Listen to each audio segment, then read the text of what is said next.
The bracelet snapped in her fingers like it was nothing. My 17-year-old niece Riley held up the broken platinum chain, diamonds scattering across my sister's mahogany dining table, and laughed. Actually laughed. "Oops," she said, not even looking at me. "Mom said it was probably from the flea market anyway. Looks cheap." The Sunday dinner conversation died. 12 family members sat frozen, forks halfway to mouths. My mother's face went white. My sister Beth, Riley's mother, kept cutting her prime rib like nothing had happened.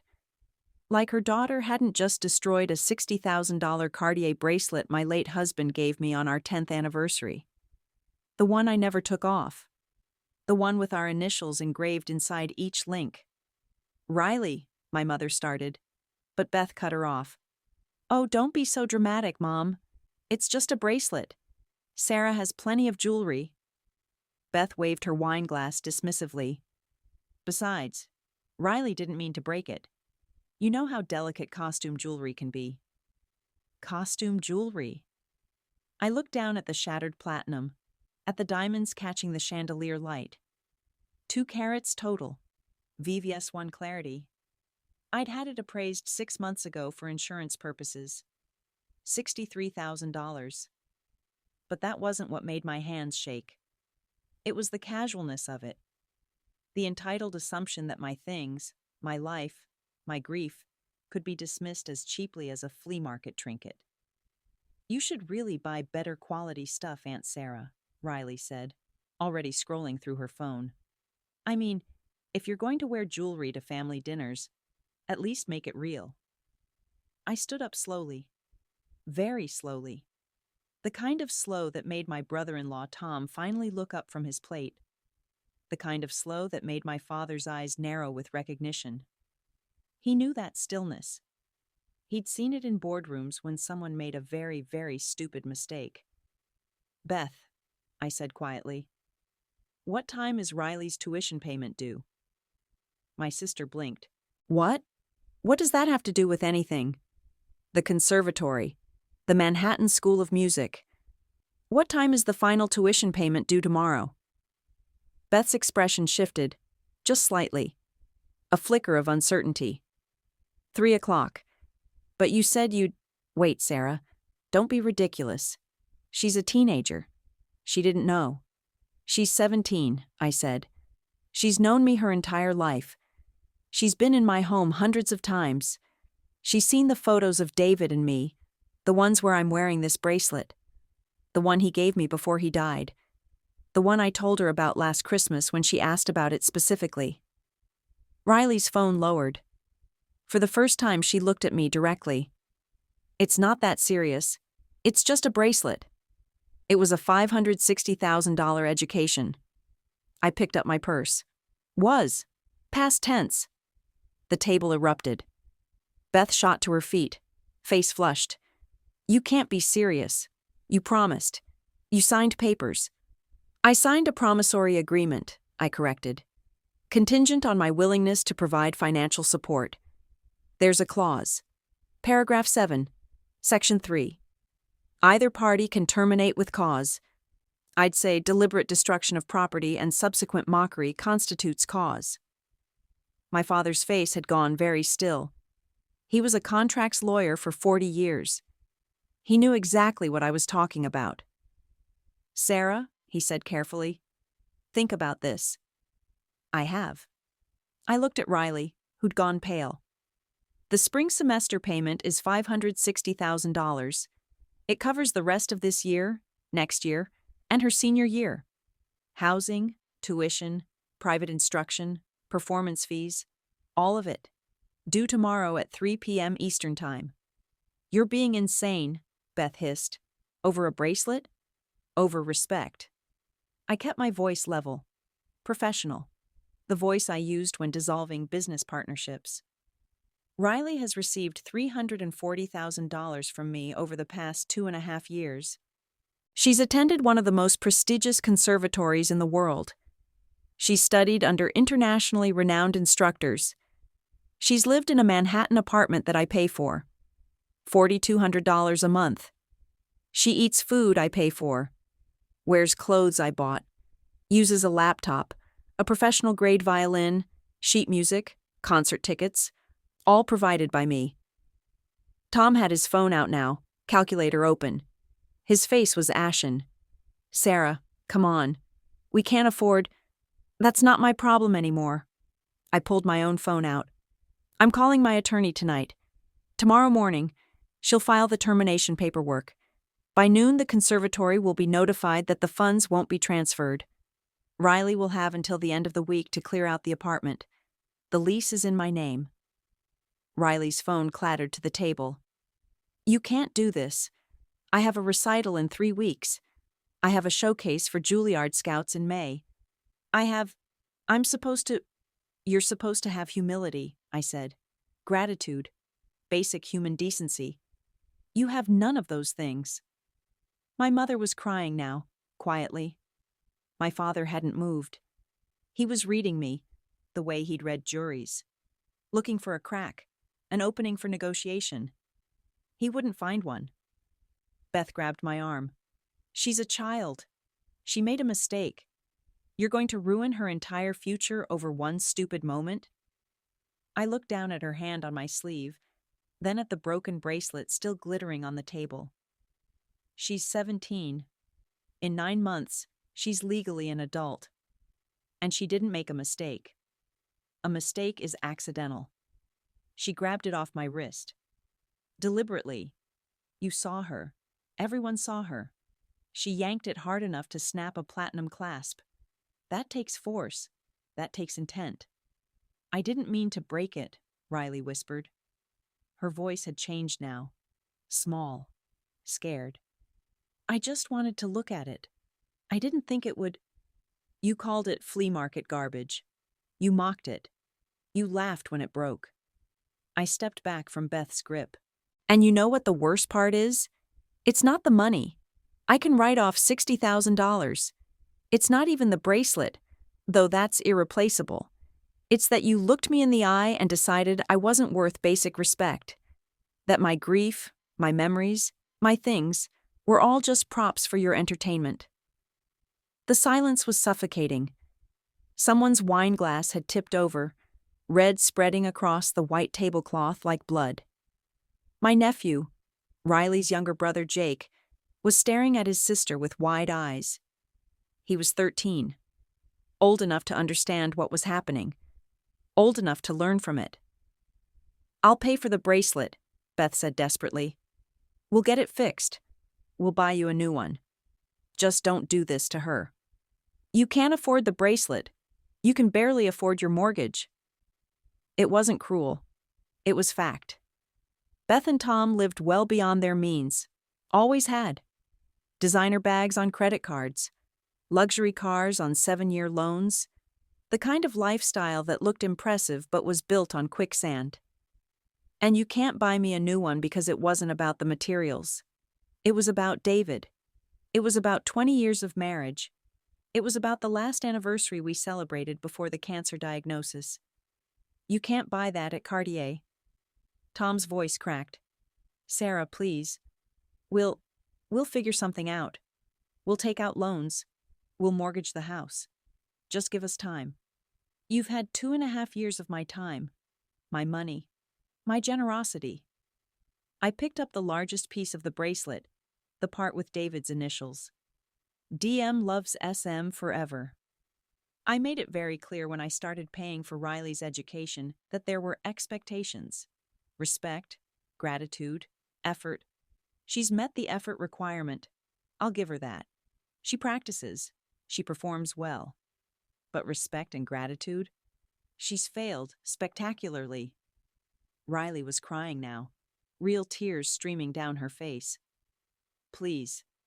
Aunt Sarah, please. I'm sorry. I'm so sorry. I didn't know it was that important. I didn't know it was real. Mom said you had so much nice stuff, and that she said you were showing off, and I thought, what did your mother say? My voice dropped to barely above a whisper. The most dangerous voice I had, the one that made my father shift in his seat. Beth's face flushed scarlet. I never, Riley. I didn't say. She said you got a huge life insurance payout when Uncle David died, and that you spend it on stupid expensive things to make the rest of us feel poor. Riley was sobbing now, words tumbling out in a rush. She said the bracelet was probably fake anyway because real diamonds don't look like that, and you were probably wearing cubic zirconia to family dinners to act fancy. She said you only offered to pay for my school to show off and make her look like a bad mother. She said, "Riley, shut up." Beth's voice cracked across the room, but the damage was done. Everyone was staring at Beth now. My mother's face had gone from sympathetic to horrified. My father's jaw was clenched. Even Tom looked sick. "Is that true?" My mother's voice was ice. "Beth, did you say those things to your daughter?" Beth opened her mouth, closed it, opened it again. It's not. I was just venting. I didn't mean. You poisoned her against me." I felt something cold settle in my chest. Not anger. Worse. Clarity. For 2.5 years, I've been paying for her education, and you've been telling her I'm showing off, that I'm fake, that my generosity is actually arrogance. "You do show off," Beth exploded. "You walk around in your designer clothes with your perfect hair, and your tragic widow story, and your endless money, and you make me feel like garbage, like I'm not good enough, like I'm failing my kids because I can't afford a Manhattan conservatory on a teacher's salary. I never asked you to feel like garbage." My voice was still quiet, dangerously quiet. "I offered to help Riley because she's talented, because she worked hard, because she deserved a chance.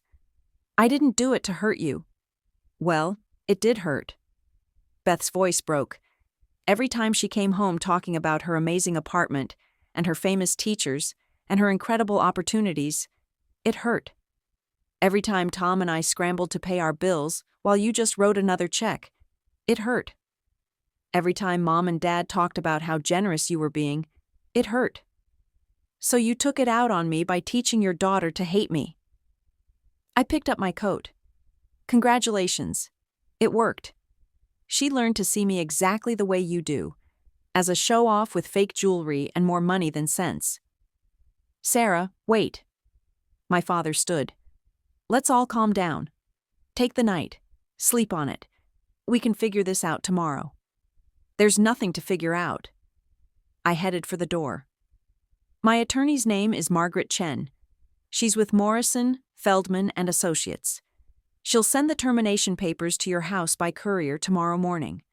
Riley has until Friday at 5 p.m. to vacate the apartment. After that, the locks will be changed." "You can't do this," Riley screamed. She was on her feet now, face blotchy with tears. "You're destroying my life. I've worked for years. I gave up everything for music. I can't just leave. I have classes. I have performances. I have a life there. You should have thought about that before you broke my bracelet and called it garbage." I paused at the door. "You're 17. You'll recover. You'll find another school. Maybe one your parents can afford. Maybe one where you'll learn that actions have consequences. Where you'll learn that the people who help you deserve basic respect." Tom was frantically typing on his phone. "Sarah, I'm looking at the apartment lease. You can't just evict her with 3 days' notice. There are laws. The lease is month to month after the initial 6 months. I didn't even need to check. I knew my own contracts. It requires 72 hours notice for termination. I'm giving her 5 days. That's a courtesy. This is insane." Beth grabbed her purse. "I'm calling a lawyer. You can't. You're not just canceling tuition. You're making her homeless. She's a minor. She's 17. Not a minor in New York for housing purposes. And I'm not making her homeless. You are. You have a house. She can come home. She can finish high school here. She can apply to state schools. She'll survive." My mother was fully crying now. "Sarah, honey, please. I know you're hurt. I know this is awful. But Riley is family. We can't. We can. We are." I opened the door. Cold November air rushed in. Family means respect. Family means gratitude. Family means not telling your daughter that her aunt is a show-off with fake jewelry. Beth chose to poison that relationship. Riley chose to destroy my property and mock my grief. I'm choosing to stop funding their lifestyle. Your lifestyle, Beth shrieked. You just said lifestyle. That's what you think Riley's education is? A lifestyle? It's her future. It's her dream. It's everything she's worked for. It's everything I paid for. I turned back one last time. $340,000 so far. $560,000 more that I was prepared to pay. Almost $1 million total. For someone who thinks I buy flea market jewelry and fake diamonds. For someone who's been taught that my generosity is actually condescension. I'm done. The door closed behind me on the sound of Riley's sobs and Beth's frantic voice demanding someone's phone number. My hands were shaking as I walked to my car. Not from anger, from sadness, from the weight of a relationship breaking under the pressure of envy and entitlement. I sat in the driver's seat for a long moment, the broken piece of bracelet still in my palm. DM loves SM forever. David would have hated this. He loved family dinners. He loved Riley's violin playing. He would have wanted me to forgive, to forget, to be the bigger person. But David wasn't here. And I was tired of being the bigger person when it meant accepting being small in someone else's eyes. My phone buzzed. A text from my father. Call me when you get home. Please. I ignored it. Started the car. My attorney's personal cell was on speed dial. Margaret answered on the second ring. Sarah? It's Sunday night. What's wrong? I need to terminate a financial support agreement first thing tomorrow morning. My voice was steady now. Professional. I'll send you the details tonight. The recipient needs to be notified by noon. The institution needs official notice by 2 p.m. Can you handle it? Of course. Should I expect pushback? Extreme pushback. My sister will probably try to file for emergency intervention. She'll claim I'm acting irrationally. She'll say I promised Riley the money. Did you? The promissory agreement has a termination clause. I have cause. She destroyed my property and showed zero remorse. Margaret's voice sharpened. How much property? What are we talking about? A $63,000 bracelet. But it's not about the money. It's about respect. It's always about respect with these families. I could hear Margaret typing. I'll draft everything tonight. You'll have papers to sign by 8 a.m. The termination will be official by 9. Is there anything else? She's been living in an apartment I lease, month to month. I want her out by Friday. Legally, you only need 72 hours for month to month. 5 days is generous. I know. I want to be generous. One last time. Understood. I'll include the eviction notice with the termination paperwork. Anything else? No. Thank you, Margaret. Sarah? For what it's worth? I've seen the agreement. That girl has received over $300,000 in educational support. That's more than most people make in a decade. If she can't muster basic gratitude, you're right to cut her off. I hung up and drove home in silence. The house was dark when I arrived. Empty. It had been empty for 3 years since David died. I'd gotten used to the silence, but tonight it felt heavier, more complete. My phone started ringing at 9 p.m. Beth. I declined. She called 6 more times. I turned the phone off. At midnight, someone pounded on my front door. I looked through the peephole. Tom. Face red, eyes wild. I didn't open it. After 10 minutes, he left. At 2 a.m., my mother called the landline. I let it go to voicemail. Her voice was thick with tears. Sarah, honey, please pick up. We need to talk about this. Riley is hysterical. Beth is talking about lawyers. Tom thinks they might lose the house if they have to take out loans for Riley's school. Please, call me back. We're family. We can fix this.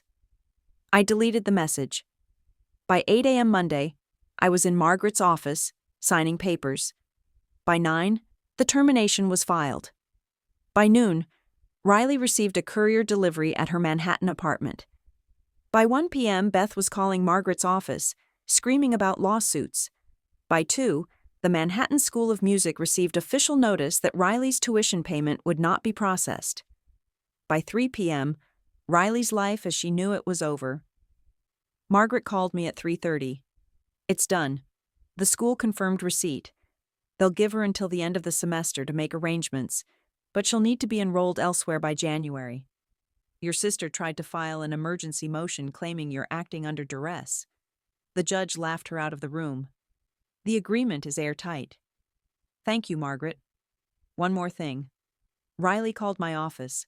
She wants to talk to you. Says she'll do anything. Apologize publicly. Replace the bracelet. Work to pay you back. Whatever you want. What did you tell her? That you're not interested in negotiations at this time. Good. I hung up and looked at the piece of bracelet on my desk. DM loves SM forever. I'd taken it to a jeweler that morning. They couldn't repair it. The clasp was custom made, no longer in production. The chain was too damaged. They could melt it down, remake it into something else. But it would never be the same bracelet. Just like Riley's relationship with me would never be the same. Just like Sunday dinners would never be the same. Just like the family I thought I had would never be the same. My phone buzzed. A text from Jake, Riley's 13-year-old brother. Aunt Sarah? I'm sorry about Riley. She shouldn't have done that. I hope you're okay. I stared at the message for a long time. Then I replied, Thank you, Jake. I appreciate that. Another buzz. Can I still come visit you? I don't care about expensive stuff. I just like hanging out with you.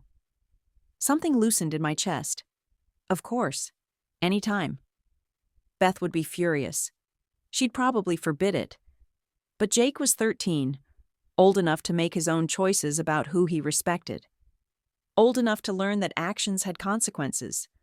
Old enough to understand that sometimes family wasn't about blood. It was about basic human decency. My phone rang again. My father. I answered this time. Sarah, we need to talk. Dad, your mother is beside herself. Beth is threatening to never speak to you again. Riley is devastated. I know. Do you? Do you really understand what you've done? I ended a toxic dynamic where my generosity was being weaponized against me. I stopped enabling someone who was taught to see me as an enemy instead of a benefactor. I drew a boundary that should have been drawn 2.5 years ago. Silence. Then, Beth told Riley you were showing off. I know. Riley told me. At dinner. In front of everyone. Jesus. My father's voice cracked. I didn't know. Sarah, I'm so sorry. It's not your fault. It is. A little. I knew Beth was jealous of you. After David died. After the insurance. After you kept working. After you didn't fall apart. She told your mother once that it wasn't fair. That you got everything and she got nothing. I got a dead husband at 43. My voice was flat. I got 2 years of watching him suffer. I got an empty house and an empty bed and silence where there used to be laughter. I got money, yes, but I'd trade every penny to have him back. I know, honey. I know. My father cleared his throat. Riley called me this morning. She wants me to talk to you, to convince you to change your mind. Are you going to? No. His voice was firm.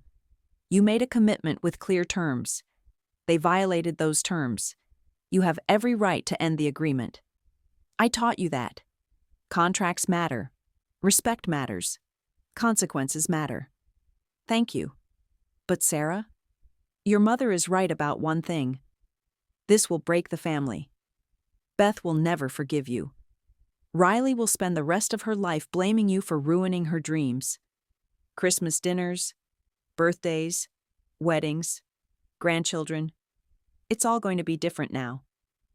I know. I looked out the window. November rain starting to fall.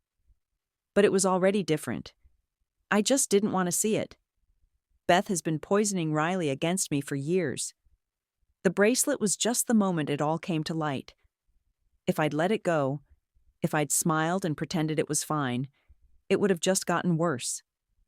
Next time, it would have been something else. And the time after that. And she'd keep learning that I'm a doormat. That family means you can treat people however you want because they'll always forgive you. You're right. My father sighed. You're absolutely right. I just wish it didn't have to be this way. Me too, Dad. Me too. We hung up. I sat in the silence of my empty house and thought about family, about love, about the ways we hurt each other and the ways we pretend we don't, about the difference between being kind and being weak, about the price of self-respect. The bracelet was broken. Riley's education was over. The family was fractured. But for the first time in 3 years, since David died and left me alone in this too big house with too much money and not enough joy, I felt something like peace. Not happiness, not satisfaction, just peace. The peace that comes from knowing you've drawn a line in the sand and meant it. The peace that comes from valuing yourself enough to walk away from people who don't value you. The peace that comes from understanding that sometimes love means letting go. My phone buzzed one more time. Riley. A long message, paragraphs of apologies and promises, and desperate pleas. I read it once. Then I deleted it without responding. The bracelet couldn't be fixed, but at least now, neither could the pattern of disrespect that had broken it in the first place.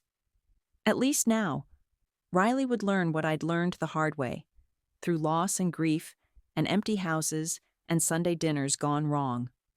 That some things, once broken, stay broken. And sometimes, that's exactly how it should be.